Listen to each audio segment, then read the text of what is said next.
Best Resident Evil. Yeah. I go next. I want to go next. Yeah. I feel like I'm falling asleep. Hey, so there's been a game I've been playing with Spencer. I'm very excited. I'm not finished, but I'm towards the end, and I think Faberlan will like this pick. It is the fifth entry in a series that him, I, and Spencer, and even Alex to some extent really like, and that is Dragon Quest V. Oh, I'm just at the very end in Nadiria in the underworld. And it is a game I've not finished before, but I've come very close many times. And Spencer and I are playing it for his channel, RPG Archive. Um, but at the same time, I'm on Dragon Quest sabbatical, so I'm trying to enjoy all of these Dragon Quests.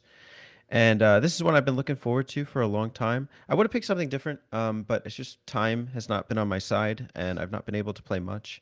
And I'm not far enough into SMT5 enough to comment on it. But Dragon Quest V is terrific. I've been playing it on the DS, and it is, first off, Dragon Quest is in fact a series where it's set in a world where there's kind of like a dark magician overlord who's kind of like aiming to take over the world, and it's set in this kind of medieval fantasy where you go out with your warrior class party members and go on this grand adventure where the plot begins to unfold itself to you. And Dragon Quest IV, I think, in my opinion, was where the series started to make great changes in terms of narrative scope, and five is the realization of that. Five very much follows in the footsteps of four, where the dark overworld is. This is years later after the first entry in the Zenithian trilogy, where he is looking for children who are prophesied to eventually take him down, and that just so happens to put you in his trajectory, although not really in some senses, because he sees royalty first, and eventually paths interlope. The game is a massive commentary on themes such as tragedy, family, relationships, and monsters. And there's some really good monster taming in the game as well. And it's, I think in some regards, in terms of gameplay systems, it is a bit more rudimentary than future entries, than Pokemon, even to some extent. But I think it's still a classic RPG. It is one of very few games that have been an emotional experience for me. And I've kind of loved that about this game and this series. And even though I hadn't finished it the last time, a lot of the moments really stuck with me. And even seeing them again unfold has been a really beautiful experience. The orchestrals are fantastic. Every time you go into a cave, the classic kind of royalty theme music, bum bum bum bum bum, dun dun dun dun dun dun dun dun dun dun dun. Da, da, da. It's kind of iconic in a sense, as with the music, the monsters, the characters, the choices, and I love it for that. So I'm really digging my time with Dragon Quest V. I'm excited to finish the game and to continue my quest with Dragon Quest. did you say common Terry? Uh, You did. A lot of people attribute Dragon Quest V as the best story in the series. I have a couple questions on that. How do you think, do you think it is so far? And how do you think it handles story in Dragon Quest in general? And how do you think it compares to other RPGs that you've played? mhm. Yeah, so I want to clarify the ones that I've finished at this time. It is one, two, three, four, seven, and then monsters and rocket slime. And I'm right at the end of five, so five's going to be on that list. I've also come very far in eight, and maybe like 10 hours into 11. It's hard for me to quantify if the story is better than ones I haven't finished or made enough of a dent into. I think it's a very compact RPG and storytelling, narrative-driven experience in terms of turn-based RPGs in a way that other turn-based RPGs don't tend to be. This is roughly maybe 25 or 30-hour game, whereas most RPGs tend to go into the 40 or 50-hour territory.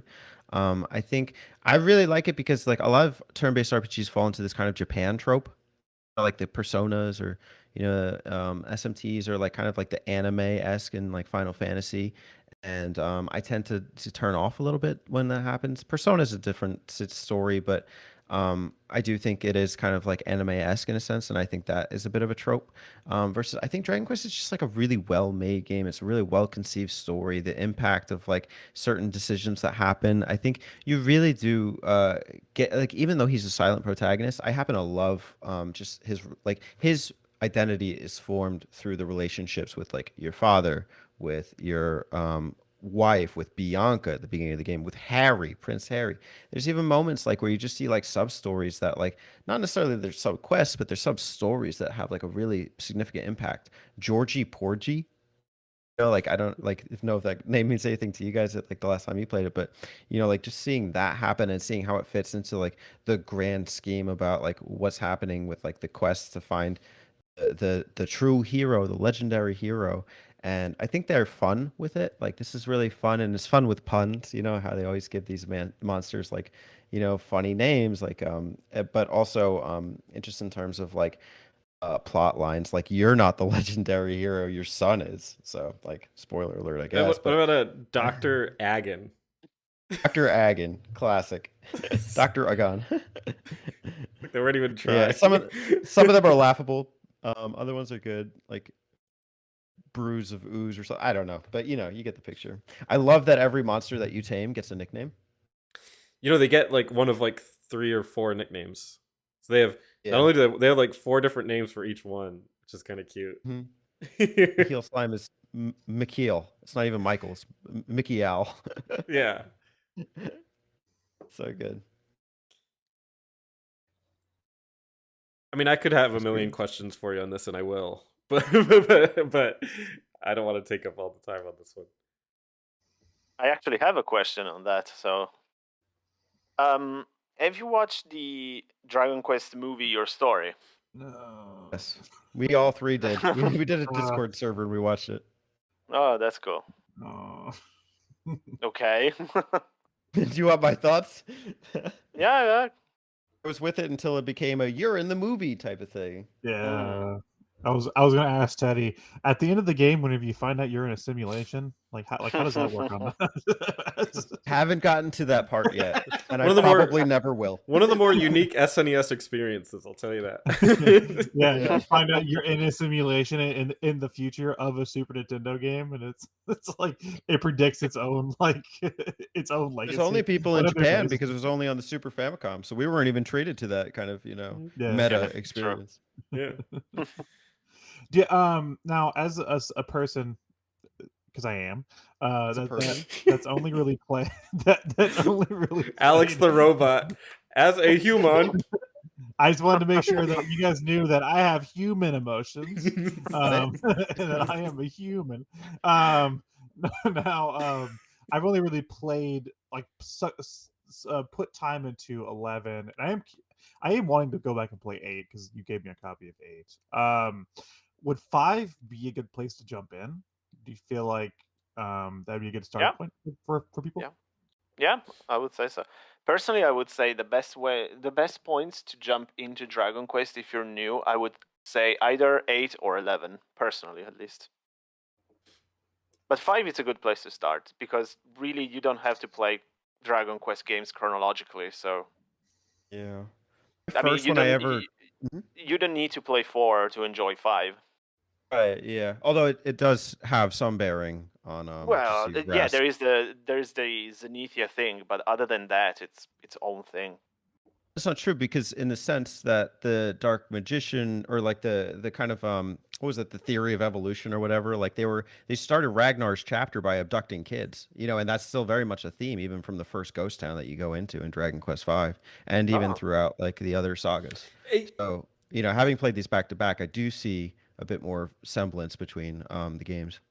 Okay, There's some joint themes, but I'm with more with Fabril on this. I don't think you Don't need it. I think it's but very very light on the you look for it, it's there. It's not just like, oh, there's a sword in this one and the sword in that one. It is a little bit more detailed than that. So I just think it's a disservice to say that there is no connection. My answer to the entry point question is actually I have like 5 entry points that I would recommend to people, and it depends on what you're in it for. If you're in it for the history of kind of turn-based RPGs or RPGs, I say Dragon Warrior 1. If you're in it for gameplay systems, I almost say Dragon Warrior Oh 3 yeah. or maybe even Dragon Quest 7. Dragon Warrior 3 was my first one on the Game Boy Color, and I think that one has excellent party building sets. If you're in it for just like a compact, quick story, Dragon Quest 5, it's a really beautiful experience. If you're in it for more of a 3D experience, probably Dragon Quest 8 or Dragon Quest 11. But that's like 5 Dragon Quests I would recommend to people for different reasons. So it depends what you're in it for. I'm stupid. I actually have Dragon Warrior on NES, and I've played that. I often forget that that's Dragon Quest. Yeah. It's a good because game. the box art of that game's awesome, and then I'm like, oh yeah, and then I see like the rest of Dragon Quest, and it's like Akira Toriyama, which to me feels like anime, by the way, Teddy. And I see that I'm like, oh yeah, Dragon Quest, but then I see the Dragon Warrior NES game, and I'm like, oh shit, this dude's gonna fucking slay this dragon. Yeah, it's funny you talk about the anime part. I was gonna mention this with Teddy's thing, but they specifically went out of their way to make the game as little anime as possible, despite the fact that the artist is Akira Toriyama. When I see his artwork, I just see anime though. That's just me personally. Sure, but that artwork is solely relegated to the box for the most part with these Yeah, first that's like true. 6 That's true. games. Hmm. Chrono Trigger is more anime than Dragon Quest. That's true. That's a hot take. That's The true. though. PS1 forward. Chrono Trigger is basically a playable anime. I didn't think it was funny that how dare you? I didn't think it was funny that the Persona is the playable anime, but I thought it was interesting that you mentioned that you thought Final Fantasy was pretty anime, because I don't think it's that anime until they kind of get more 7, tropey yeah. as it like maybe 10 on or something. I don't know, but Yeah. it really isn't that 8. maybe 8 because it's more like anyway. Yeah. I don't want to talk about 8. That just Yeah, 9 maybe is kind of like going back to roots. but It's hard for me to speak because I'm not a Final Fantasy fan. Mhm. It's just what I see on the outside. But it definitely, the anime community really grabbed that one because it was so popular. But it really isn't that anime until they started like grasping onto that and being like, okay, our community likes this. So now it's a little more that way. 7. Oh yeah, the first like 6 games are don't not know. anime at all. Yeah, I agree there. Maybe I owe him a try. I don't know. Yeah. Dragon Quest it's 5. It's V. Yeah. Dragon Quest V. I'm gonna start pronouncing the Roman numerals like letters. Have you guys played Final Fantasy? Yeah. Can't wait till Combine Dragon the Quest 2 best games. Get 355. tomato juice. Yeah. Dragon Quest V8. That's I the don't even know racing if one. Faberlon knows what that is. It's Splash. Hey y'all, don't forget to subscribe to them button mappers.